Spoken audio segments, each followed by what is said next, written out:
Live Bharat news ਵਿੱਚ ਤੁਹਾਡਾ ਸਵਾਗਤ ਹੈ। ਜਿਵੇਂ ਕਿ ਆਪ ਸਭ ਨੂੰ ਪਤਾ ਹੀ ਹੈ ਕਿ ਲੋਕ ਸਭਾ ਚੋਣਾਂ ਦਾ ਸਮਾਂ ਚੱਲ ਰਿਹਾ ਹੈ ਤੇ ਜਲੰਧਰ ਦੇ ਵਿੱਚ ਬੀਐਸਪੀ ਤੇ ਪੀਡੀਏ ਦੇ ਸਾਂਝੇ ਉਮੀਦਵਾਰ ਬਲਵਿੰਦਰ ਕੁਮਾਰ ਨੂੰ ਭਰਵਾਂ ਹੁੰਗਾਰਾ ਮਿਲ ਰਿਹਾ ਹੈ ਤੇ ਚੋਣਾਂ ਨੂੰ ਮੁੱਖ ਰੱਖਦਿਆਂ ਹੋਇਆ ਨਵਾਂਸ਼ਹਿਰ ਵਿਖੇ ਕੀਤੀ ਇੱਕ ਵਿਸ਼ੇਸ਼ ਰੈਲੀ ਜਿਸ ਵਿੱਚ ਲੱਖਾਂ ਦੀ ਤਾਦਾਦ ਨਾਲ ਲੋਕਜਨ ਦੇਖਣ ਨੂੰ ਮਿਲੇ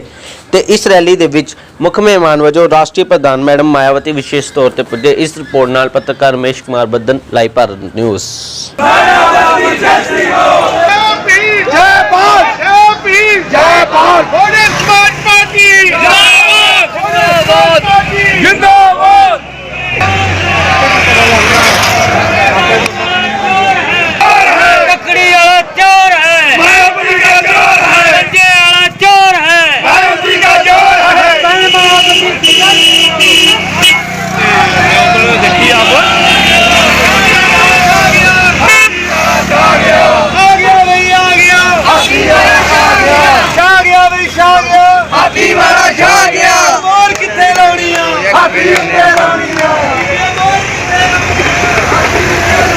हमारे किसी ने सुपना भी नहीं लिया। इन्होंने दो जगीरदार परिवारों ने पिछले 3 दहाकियां तो इन्होंने 2 टब्बरां दा राज है। मेरे वीरों, पंजाब दे विच इहनूं जमहूरीयत और असल विच सिर्फ एक जिदा बर्फी के उत्ते वर्क चढ़ाया होता चांदी का, इस जमहूरीयत ते चांदी का वर्क चढ़ा के इहदे विच असल विच परिवारवाद का राज है, तानाशाही का राज है। मेरे वीरों, अज आप बादल जो ट्रैफिक कला दे विच 2 सिख नौजवानों को मार दिता गया गोली मार के। ये बादल कहता वा कि साडी पुलिस अनपछाती आ।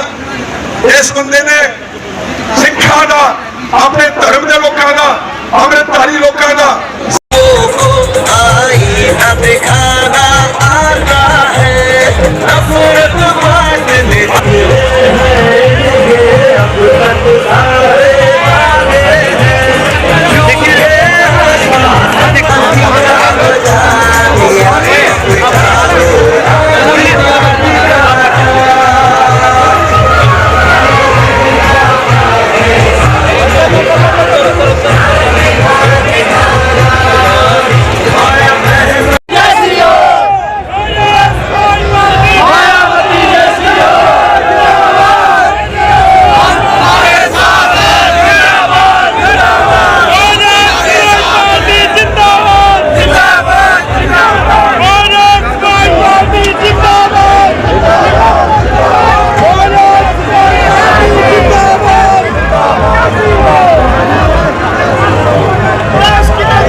के तहत यहाँ आनंदपुर साहिब जो लोकसभा की सीट है, इस लोकसभा की सीट से हमने गठबंधन के तहत तो बीएसपी के जो उम्मीदवार है श्री विक्रम सिंह सोढ़ी को चुनाव के मैदान में उतारा है। तो गठबंधन के तहत ही होशियारपुर रिजर्व सीट से चौधरी खुशीराम को जालंधर रिजर्व सीट से गठबंधन के तहत बीएसपी के उम्मीदवार श्री बलविंदर कुमार को, इन तीनों को हमने गठबंधन के तहत तो बीएसपी की ओर से खड़ा किया है। और बीएसपी का जो चुनाव चिन्ह हाथी है, मेरे आप लोगों से पुरजोर अपील है कि इन तीनों सीटों पर आप लोग हाथी चुनाव चिन्ह के सामने वाले बटन को दबाकर आप लोग इनको गठबंधन के सहयोग से आप लोग इनको जरूर फरीदकोट रिजर्व सीट से मास्टर बलदेव सिंह को और खंडूर साहब लोकसभा की सीट से श्रीमती परमजीत कौर खालसा को हमने चुनाव के मैदान में उतारा है। ये पंजाब एकता पार्टी से चुनाव लड़ रही है और इनका चुनाव चिन्ह चाबी है। तो मेरा गठबंधन के लोगों से ये कहना है कि आप लोग इन तीनों प्रत्याशियों को चाबी चुनाव चिन्ह के सामने वाले बटन को दबाकर इनको आप लोग जरूर कामयाब बनाएंगे। इसी प्रकार गठबंधन और फतेहगढ़ साहिब रिजर्व सीट से मनविंदर सिंह ग्यासपुरा, संगरूर लोकसभा की सीट से हमने जसराम सिंह लौंगिया, इन तीनों को हमने लोक इंसाफ पार्टी से लोकसभा के लिए खड़ा किया है और इनका चुनाव चिन्ह लेटर बॉक्स है। मेरी गठबंधन के लोगों से पुरजोर अपील है कि आप लोग इन तीनों लोकसभा के प्रत्याशियों को लेटर बॉक्स चुनाव चिन्ह के सामने वाले बटन को दबाकर आप लोग इनको जरूर कामयाब बनाएंगे। गठबंधन के तहत हम सामने वाले बटन को दबाकर इनको भी कामयाब बनाएंगे। सीपीआई लोकसभा की सीट से श्रीमती जसविंदर कौर को हमने चुनाव के मैदान में उतारा है। इनका चुनाव चिन्ह दाती छिटा है। तो इस चुनाव चिन्ह के सामने वाले बटन को दबाकर आप लोग इनको जरूर कामयाब बनाएंगे। RMPI से लालचंद कटारू चक को चुनाव के मैदान में उतारा है। इनका चुनाव चिन्ह घड़ा है। तो इनको भी आप लोग जरूर कामयाब बनाएंगे।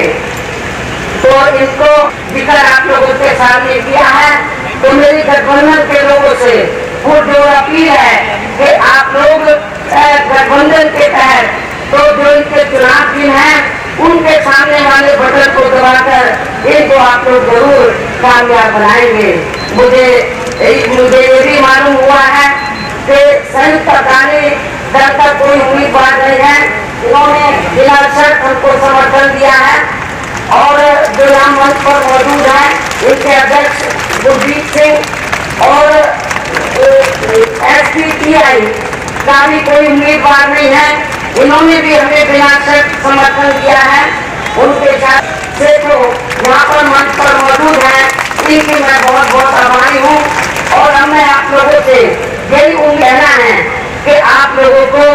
वोट पड़ने वाले दिन ये जो हमारे गठबंधन के उम्मीदवार हैं तो इनको कामयाब बनाने के लिए हमने आप लोगों से यही कहना है कि आप लोगों को वोट पड़ने वाले दिन तो सबसे पहले सुबह उठते ही वे समय से अपने अपने पोलिंग बूथों पर अपना वोट डालने के लिए जरूर जाना है और उसके बाद ही फिर आपको अपना कोई जलपान आदि करना है। इस मामले में हमारी महिलाएं भी अपने पुरुषों से पीछे कतई भी नहीं रहेंगी जो आज बड़ी तादाद में यहाँ मुझे सुनने के लिए भी आई हूँ। मैं अपनी महिलाओं से भी पुरजोर अपील करती हूँ कि आप भी वोट वाले दिन अपने पुरुषों को साथ में लेकर अपना एक एक वोट आप लोग जरूर डालने के लिए जाएंगे और समय से आप लोग जाए कुछ घंटे के लिए अपना फास्ट रख लेना, उपवास रख लेना, व्रत रख लेना और आप लोगों को ये तैयार करना है कि हम अपना उपवास तभी खोलेंगे जब हम लोग अपने अपने पोलिंग बूथों पर अपने गठबंधन के उम्मीदवारों को वोट डालकर आ जाते हैं। ये आप लोगों को ये तैयार कर लेना है। तो मुझे ऐसा लगता है कि फिर आप लोगों का अपना एक एक वोट जरूर बढ़ेगा। इसके साथ साथ आपका ये भी पूरा जिताने की पुरजोर अपील करते हुए अपनी बात यही समाप्त करती हूँ। जय भीम, जय भारत, जय पीएम।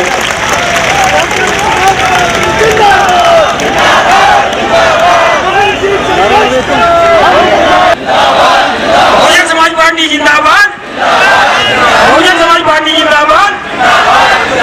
बहन कुमारी मालवी जी जिंदाबाद, बहन कुमारी मालवी जी जिंदाबाद,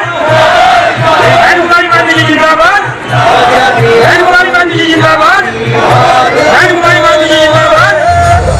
झंडा ले लो हाथ, झूमता भी अपने साथ।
यहाँ अपने पंजाब स्टेट में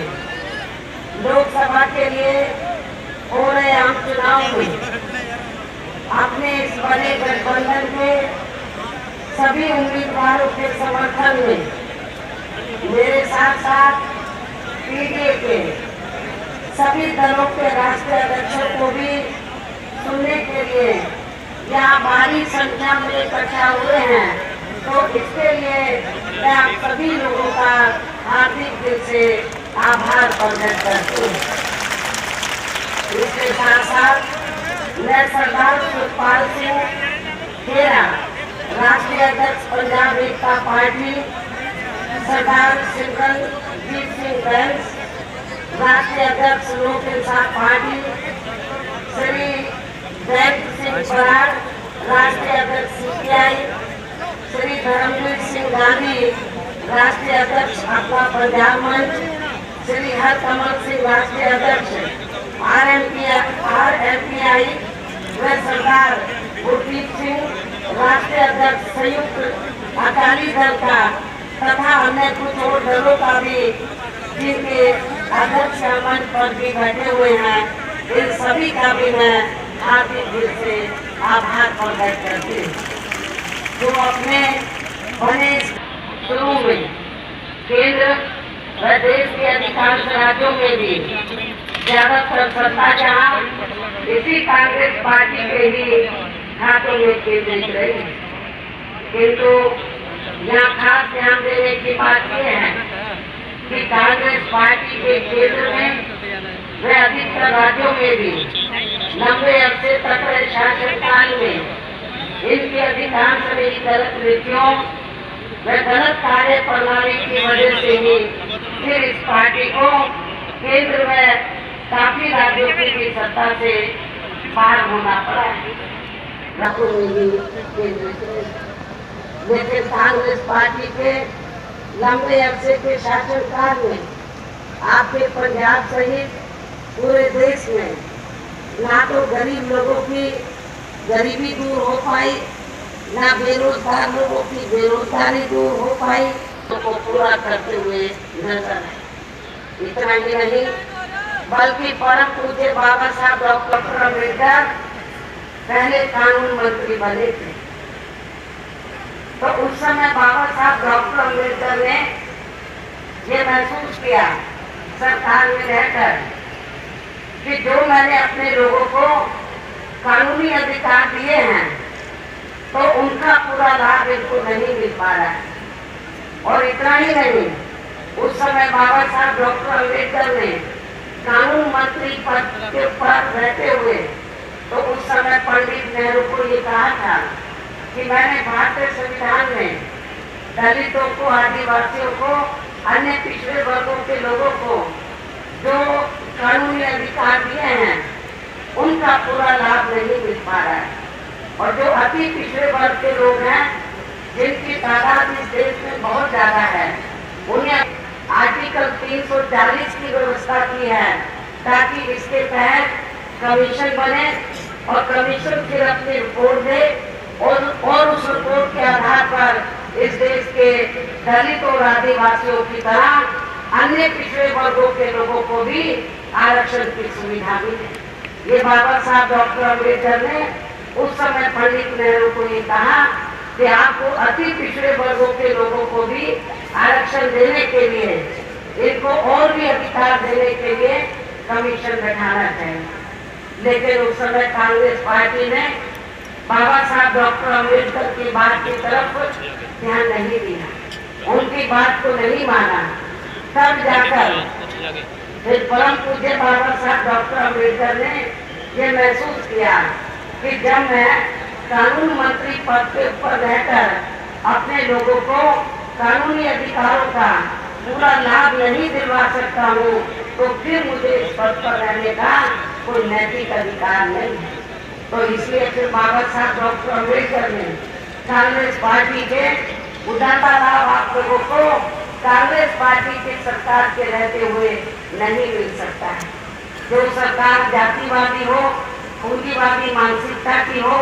जिसकी सोच सांप्रदायिक हो,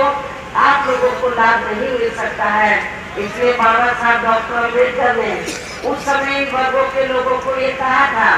यदि आप लोग सही मायने में कानूनी अधिकारों का फायदा उठाना चाहते हैं, लाभ लेना चाहते हैं, तो फिर आप लोगों को अपनी अलग से राजनीतिक पार्टी बनानी होगी। और इतना ही नहीं, राजनीतिक पार्टी बनाने के साथ और केंद्र में भी अपने ज्यादा से भी बाबा साहब डॉक्टर अम्बेडकर ने जब ये महसूस किया कि कांग्रेस पार्टी की हुकूमत में अपने लोगों का भला नहीं हो सकता है, तो तब उन्होंने आप लोगों को अलग से अपनी राजनीतिक पार्टी बनाने की सलाह दी थी। और उसके बाद फिर माननीय श्री कांशीराम जी ने तो बाबा साहब से पहले बांसर बनाया, फिर DS4 बनाया और फिर 14 अप्रैल 1984 को बहुजन समाज पार्टी का गठन किया, आप लोगों को राजनीतिक प्लेटफॉर्म दिया। और इसके साथ साथ एक तरफ तो हमारी ये पार्टी पूरे देश में तो बहुजन समाज पार्टी के जनाधार को बढ़ाने में लगी हुई थी, और दूसरी तरफ हमारी पार्टी का ये भी प्रयास था कि जिन्होंने इस देश का संविधान बनाया है, परम पूज्य बाबा साहब डॉक्टर अम्बेडकर ने, उनको भारत रत्न की उपाधि से सम्मानित किया जाना चाहिए। और इसके साथ साथ तो माननीय श्री कांशीराम जी ने यह भी महसूस किया कि जब भारतीय संविधान में आर्टिकल 340 की व्यवस्था है और उसके तहत मंडल कमीशन की रिपोर्ट आ गई है, लेकिन कांग्रेस पार्टी की हुकूमत में मंडल कमीशन की रिपोर्ट को लागू नहीं किया गया, पिछड़े वर्ग के लोगों को आरक्षण की सुविधा नहीं दी गई, तब फिर बहुजन समाज पार्टी ने कई महीने तक, दिल्ली देश की राजधानी है तो वहाँ वोट तरह पर मंडल कमीशन की रिपोर्ट को लागू कराने के लिए, पिछड़े वर्ग के लोगों को आरक्षण दिलाने के लिए कई महीने तक वोट तरफ पर धरना प्रदर्शन आदि भी किया। श्री VP सिंह की सरकार बनी, लेकिन उस समय भारतीय जनता पार्टी ने VP सिंह के साथ मिलकर चुनाव लड़ा था और वो बाहर से उनको समर्थन दे रहे थे, सरकार में शामिल नहीं थे, तो उस दौरान को भारत रत्न की उपाधि से सम्मानित नहीं किया है। तो हमने VP सिंह को ये कहा, हमारी पहली शर्त ये है कि आप बाबा साहब डॉक्टर अम्बेडकर को भारत रत्न की उपाधि से सम्मानित करें। हमने दूसरी शर्त ये रखी कि मंडल कमीशन की रिपोर्ट आ गई है और पिछड़े वर्ग के लोगों को आरक्षण की सुविधा मिलनी चाहिए। तो हमने कहा कि कांग्रेस पार्टी ने मंडल कमीशन की रिपोर्ट लागू नहीं की है, हम ये चाहते हैं कि मंडल कमीशन की रिपोर्ट भी लागू हो ताकि पिछड़े वर्ग के लोगों को आरक्षण की सुविधा मिल जाए। और अच्छी बात यह है श्री VP सिंह ने हमारी इन दोनों शर्तों को मान लिया। बाबा साहब डॉक्टर अम्बेडकर को भारत रत्न की उपाधि से सम्मानित किया और VP सिंह की सरकार को भारतीय जनता पार्टी ने समय से पहले ही गिरा दिया और ये सरकार चली गई थी। तो इसलिए आज जो बीजेपी के लोग कहते हैं कि हम पिछड़े वर्ग के हिमायती हैं, मुझे ऐसा लगता है कि ये पिछड़े वर्ग के हिमायती नहीं है, बल्कि पिछड़ों का वोट लेना ये जानते हैं। हमें BSP क्यों बनानी पड़ी? इसलिए बनानी पड़ी क्योंकि हमारे लोगों को कांग्रेस पार्टी की हुकूमत में ऐसा नहीं लग रहा था कि ये लोग आगे बढ़ पाएंगे या अपने पैरों पर खड़े हो पाएंगे। और अब वर्तमान में देश में लोकसभा के लिए हो रहे आम चुनाव में भारतीय जनता पार्टी भी केंद्र में अपनी सरकार की रही, खासकर RSSवादी, पूंजीवादी, संकीर्ण, सांप्रदायिक, द्वेषपूर्ण व जातिवादी गलत नीतियों एवं गलत कार्य प्रणाली की वजह से इस बार ये भारतीय जनता पार्टी भी केंद्र की सत्ता से जरूर बाहर चली जाएगी। और अभी चुनाव में इनकी कोई भी नाटकबाजी व जुमलेबाजी आदि काम में आने वाली नहीं। और इस मामले में खासकर इनकी चौकीदारी की ये नई नाटकबाजी भी इनको नहीं बचा पाएगी। चाहे इस चुनाव में इनके सभी छोटे बड़े